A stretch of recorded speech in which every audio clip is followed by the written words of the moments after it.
Salut! Nous voilà déjà à l'avant-dernier jour de notre semaine culinaire et pour changer, aujourd'hui, je vais vous proposer une recette sucrée. Il s'agit, comme vous l'avez vu dans le titre, de la glace au thé matcha. Le thé matcha est un thé très particulier qui est sous forme de poudre et qui est très souvent servi dans les restaurants, chaud en hiver et glacé en été. Et quand j'ai trouvé une recette de glace qui avait le goût du thé matcha, je me suis dit, il faut que j'essaie. Je vous laisse tout de suite avec les images.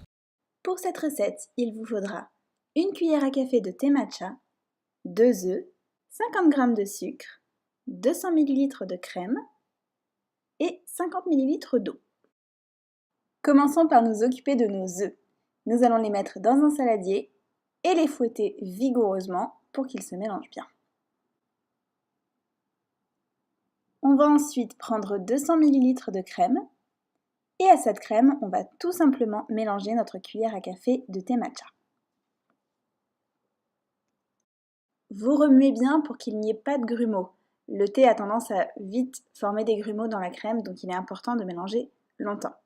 Puis vous n'avez plus qu'à laisser votre mélange dans un petit tupperware et le mettre 10 minutes au congélateur. Dans une casserole, vous allez mélanger l'eau et le sucre. Vous les laissez chauffer un bon petit moment. Vous pouvez de temps en temps mélanger la casserole, mais pas remuer avec une cuillère, jusqu'à ce qu'une sorte de sirop se forme. Quand vous voyez que ça fait plein de grosses bulles, vous pouvez couper le feu. Vous mélangez ce mélange avec vos œufs battus, puis vous les fouettez un bon moment pour qu'ils gagnent en volume et qu'ils deviennent un peu blancs. Vous laissez vos œufs de côté et on va reprendre notre crème qui a bien refroidi au congélateur.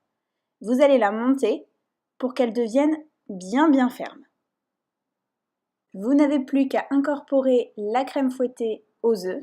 Ça prend un petit peu de temps parce que comme vous voyez, la mienne était beaucoup trop ferme. Mais à force de mélanger, il n'y a pas de souci, ça s'incorpore. Prenez le temps. Vous mettez ensuite ce mélange dans un tupperware et vous n'avez plus qu'à le laisser au congélateur au moins une nuit pour que ça devienne de la glace. Et voilà le résultat final de la glace au matcha qui était délicieuse. Et voilà, j'espère que cette petite glace au matcha vous aura plu. Comme d'habitude, si vous la reproduisez chez vous, n'hésitez pas à me laisser un petit commentaire pour me dire ce que vous en avez pensé. Quant à moi, je vous retrouve demain pour notre dernière vidéo de la semaine. Salut!